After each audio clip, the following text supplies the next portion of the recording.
Welcome to the STARS program, seniors taking active roles in society. And now, here's your host, Anita Finley. Friend, somebody who I have known for so many years, close, I guess, over 40 some odd years, but he's calling in from Georgia, but he's really a Delray Beach frontiersman. But he lives in Georgia during the summer months, and then he comes back to Delray. So, Sandy Simon, I am so glad that you're with us today on our radio station. Well, it's a pleasure, Anita. I love you and love Bill. And yeah, I know.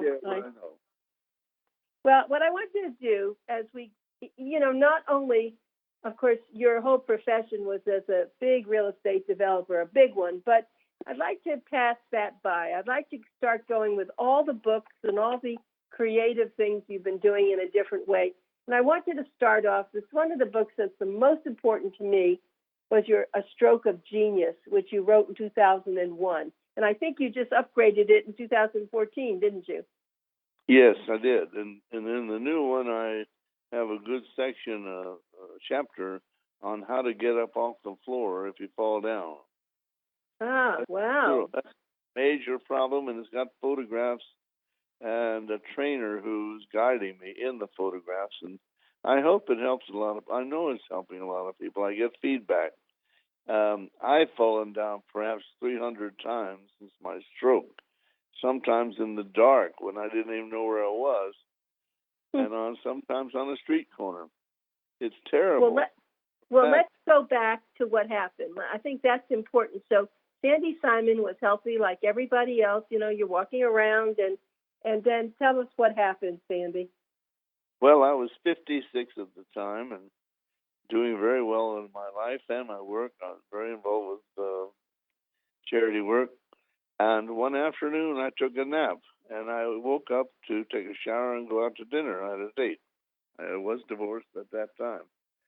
And I tried to use my elbow to lift up, and it collapsed, and I didn't understand it. And then tried to get out of bed, and I fell on the floor, and I found that very strange and scary. My left leg was numb. I didn't know that, but it got caught in the sheet on the bed, and I fell down, got up, dragged myself up, and fell down again, and did that total of 3 times, and finally called my brother Roy, and he said, call 911, which I did.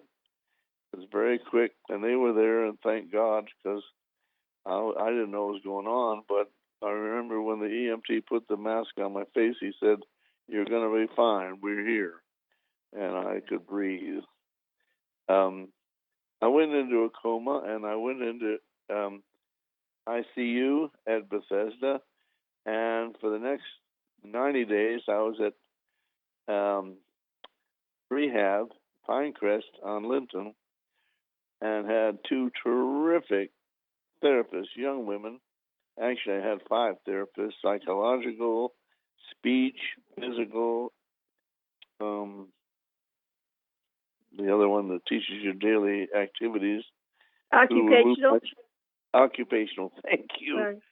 Yeah, but wait a minute. So you actually had a major stroke because you went by this pretty fast before you got to rehab. When I went to visit you, they were hoping that you were going to live at that point. That's right. And the doctors told my brothers, I said I was divorced recently, and they said that the bleeding, I had a hemorrhage. I did not have an ischemic stroke. I didn't have blockage. It was a bleed, a burst blood vessel in the back of my brain on the right side. And it impacted 90% of my brain, and in the end, destroyed 45% of my brain. And I had to go through intensive therapy, reteaching all of my good cells to do what my dead ones could no longer do. I've been doing therapy now 4 days a week for probably 27 years. It's a way of life. But the hemorrhage, they told my family, if I didn't die in 30 minutes, which they expected, that I would never walk again, talk again, use my left side, or make a decision again. I was declared 100% disabled for life. And I saw that, and it was very depressing. It was awful. And that's what I've had to come back from. So, I mean, that does sound awful. And of course, that's what he went through. But I have to tell you that if you were to see Sandy Simon today, he is happy with his wonderful partner, Christy. He's traveled. They've gone on big cruises. He's taught people. He's written, and we're going to go into all the books he's written, all the paintings he's done. I wanted Sandy on the show because he is such an inspiration. He's always been an inspiration to me. And and it is so nice to have him share this story, and you're just enjoying your life so much, and you're really fully capable of going anywhere and doing everything. I don't think you use a walker or anything. You have maybe a little brace on one of your legs, but no one would know that you had a stroke, Sandy. Well, that's what's happened, and thank God, and I mean that sincerely. I prayed intensively and thanked him after I asked. But I had to have determination. I had to have loving support. I had to have excellent therapists. And Rebecca Rubens, who was my initial physical therapist, is still my therapist now. We're talking 27 years later. She was 23 when I met her, and you can do the numbers. And she's in Lake Worth, and she still helps me with what I do now with her is what's called hippotherapy. Hippo is Greek for horse. It's sort of like horses for the handicapped. I ride bareback on a blanket, and they have someone holding the reins and someone on each side of the horse and her. And she has me do certain movements and exercises, but most importantly, the movement of the horse's hips are so identical with human walking that it brought me back an ability to move my hips instead of walking like a zombie. Wow. And it's been extraordinary.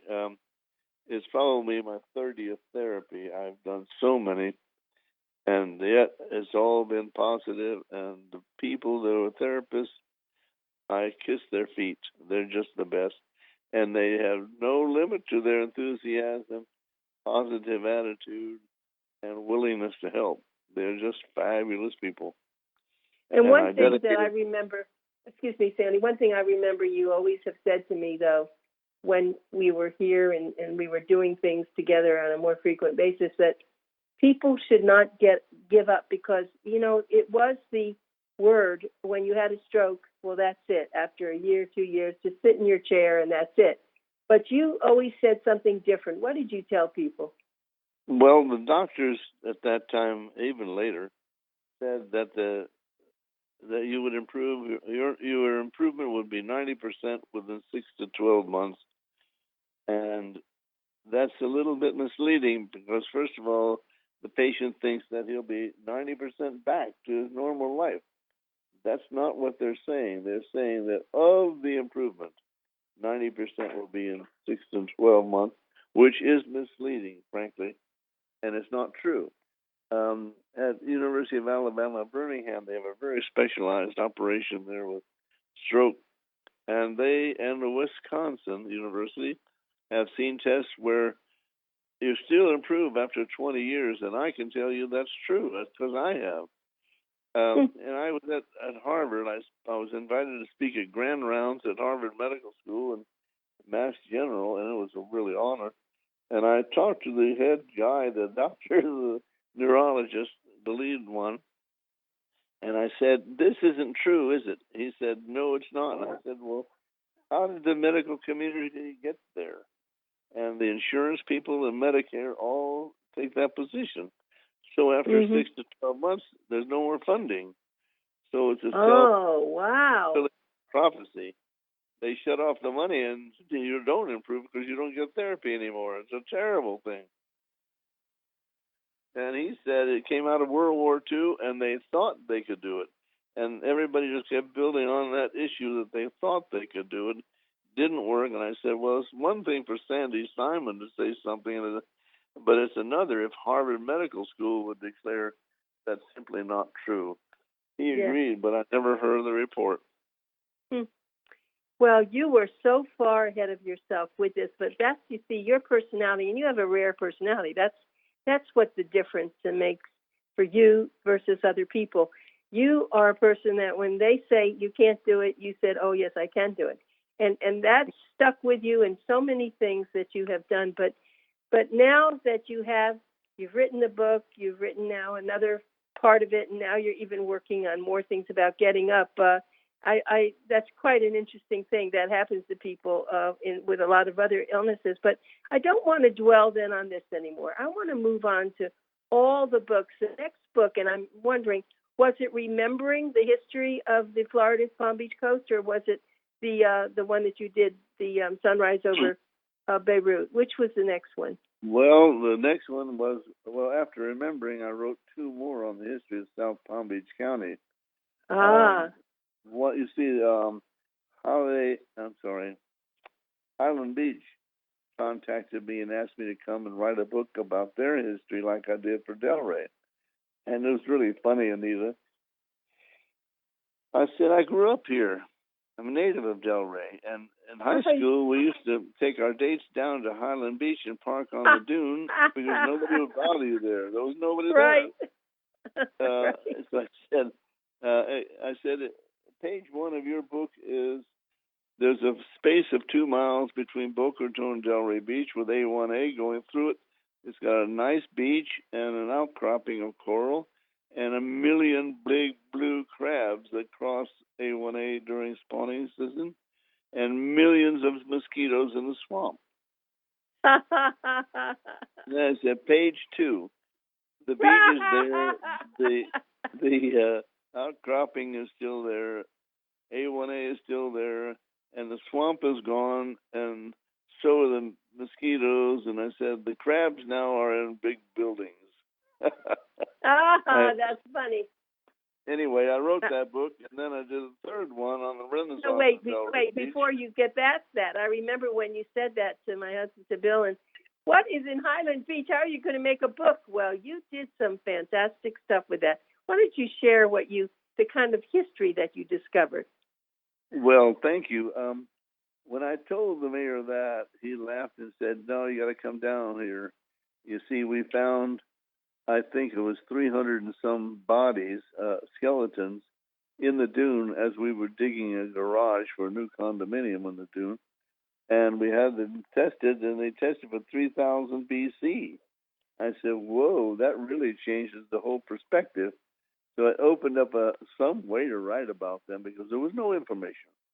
And I researched it and decided to make it a book of 5 stages, starting with 1453, the fall of the Byzantine Empire and the takeover of Constantinople by the Ottoman Empire. God. What's that got to do with anything? It triggered a depression in the Mediterranean, and all the businesses and Italian city-states were destroyed by the economics, and getting spices and other things from the east couldn't get to the west. So it spurred the Portuguese to go around Africa to India, Vasco da Gama, you remember the name? And then it spurred the Spanish to do the same, and that's when Columbus came to America. That wouldn't have happened if Constantinople hadn't fallen. And I loved putting causal connections. So anyway, That was my first stage. And the second one was, and of course the people living in the area were all Native Americans, and they had to witness all this. And I made a humorous book out of it in many ways, because we had the Indians there on the dunes in what was then called the Highlands, and they would celebrate on the beach for the new turtles who were coming to lay eggs every May and June. Right. And I wrote about them and that, and they were witnessing these various stages. Another stage was the arrival of the Japanese who went to No, well, the Japanese, of course, your father knew Mr. Murakami, but that wasn't part of that. He came, in 1902, and they created the Japanese village out there. And then the third one was, I forget now. In the book, I don't have the book in front of me, but no, I know.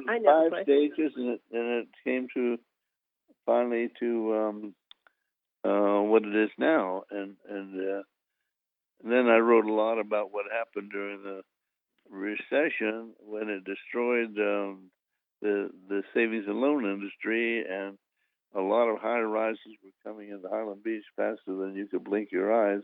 I remember. And why that was true and why it didn't happen in Delray or in Gulfstream. And it might have.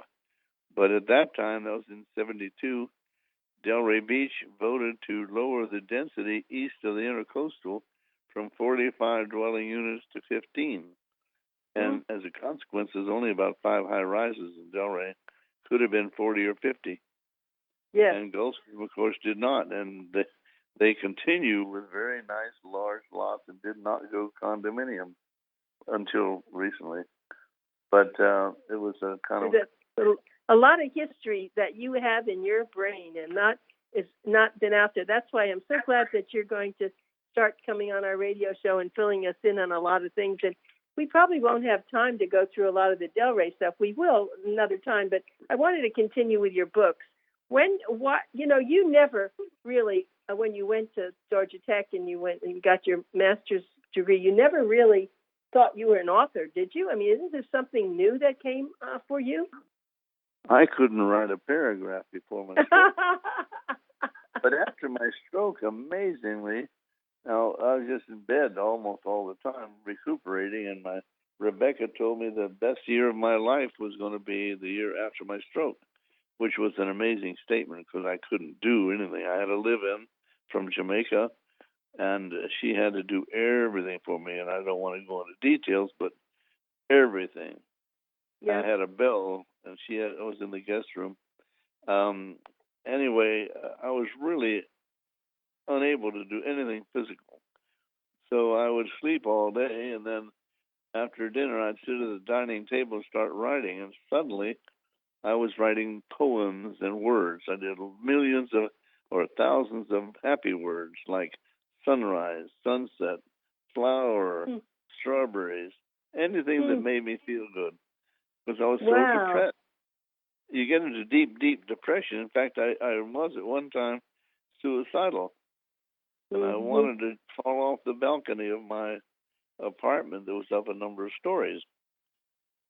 But my cousin Nancy was there, and I said, "Take the belt off me, please."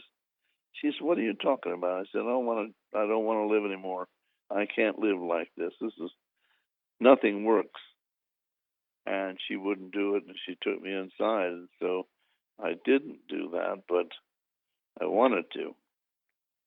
Sounds like it, but I love but you said something that I think people now who are having depression and feeling very upset because of this coronavirus, you said to take a piece of paper and write down pretty things or write down happy things, right?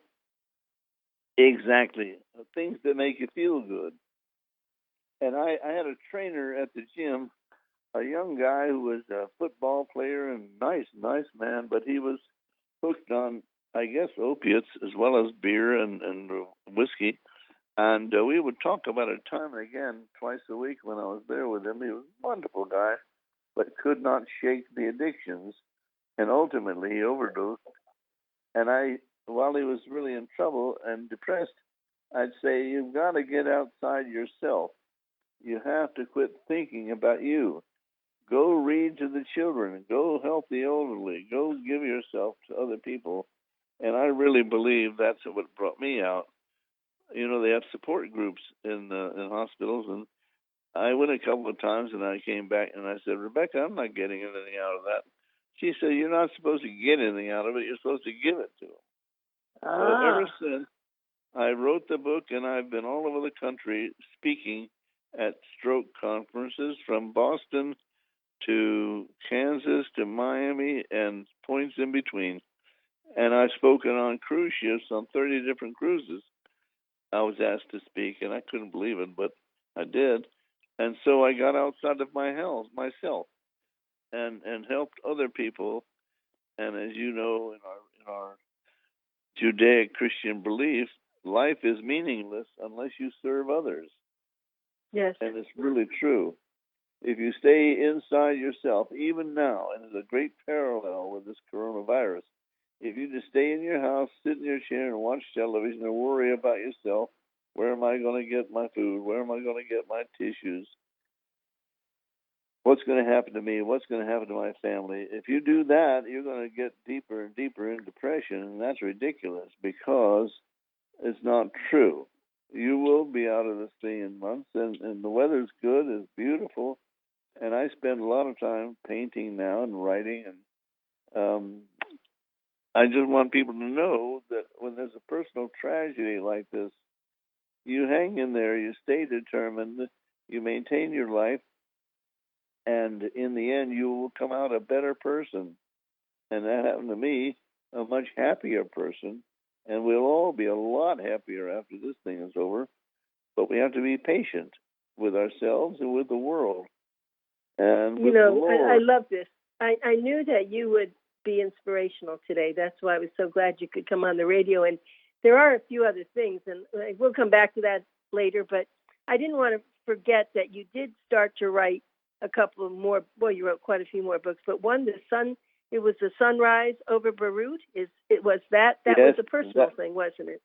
Yes. Well, I had written a book called Beyond the Cedars. It's a love story inspired by my father and mother.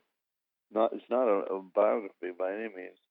And then my editor said I should make a trilogy because a lot of people wanted a sequel. And so the sequel became Sunrise over Beirut, and it was a story of the Six-Day War in 1967, and two lovers. One was an Israeli, and one was a Lebanese, and they had met at the Sorbonne 20 years earlier. She was a Polish Jew, and he was a nice Lebanese guy in France, and they fell in love and spent a lot of lovely evenings. And ultimately, he thought they would be married, but she came to him one day and said she was leaving France and going to Palestine to help build her people's country. And he was so depressed, he went to London, went to graduate school, and over the 20-year period, she became prominent in Israel, and he became a banker in Beirut. And she called him that morning and said, "Get out of Beirut. We are at war. The planes are coming. Get out." And she saved his life, and turned out they didn't attack Beirut. They flew over and attacked the airport in Syria, Damascus. But that's how it opens. Wow. Two lovers coming back together again. That was a wonderful book. Yeah, so Beyond the Cedars, that's that one, but the Sunrise over Beirut. So you had two of them. What was the third one? Well, actually, Beyond the Cedars had two major parts in it. I see. His life in America, her life in France, and then toward the end, several chapters on his efforts to find his first love he met in Marseille on the way to America in 1920. Oh my gosh! What a wonderful. Yeah, she gave him a ring which he wore, and her father had given it to her when he went to World War I, but he was killed. And he gave her a cross his mother gave him when he was 12. And they never forgot each other. But he couldn't stay in Marseille. He had to go meet his father. And I put them in Kissimmee, Florida, instead of Delray. And, you're such a romantic, and that's where all this happened. And I know. And the one thing when I was looking up more stuff about you, then I didn't know you wrote a couple of books on the Immigrant. Oh yes. So that's the sequel. That's the trilogy. The Immigrant, Part 1, 2, and 3. Yeah. So that's the Immigrant, huh? That should be great. I didn't know that you did that. That sounds. Yeah, I had fun with those. Even found a hurricane in 1936 that I didn't know about. It came right out of the Keys overnight and went right up the center of the state. Anyway, and who was the Immigrant? Where did the Immigrant come from? Well, that was the key character. His name was Alexander, and her name like yours, right? Because Yes, because exactly. you are at, right. Yeah. And we're going to have you on again, but what I wanted to do before, though, you are doing a lot of painting, and that became another, I guess all that kind of started as therapy, didn't it? It did. I didn't know there was any such thing as recreational therapy, but painting is one of those. And when I was at Pinecrest, they had us finger paint and do some pretty basic stuff, and it really helped. And then the therapist would take us out to the driving range, and I couldn't even put a ball on the tee. She had to do that, and I had to hit it with one hand. And I began playing golf one-handed and did pretty good. I couldn't drive it as far, but it was straight every time. Wow. And I remember we were out, Christy and I were out playing with another couple, and the ranger was in a golf cart patrolling, and he drove by us, and I was hitting the ball one-handed straight down the fairway, and he ran into a tree watching me. Oh, my goodness. Well, the message I want to leave with your listeners is you can overcome just about every tragedy that occurs to you, whether it's death of a child or bankruptcy or divorce or what have you. You can overcome it. God's there for you, and He will help you because He loves you, and you must stay determined and positive and optimistic.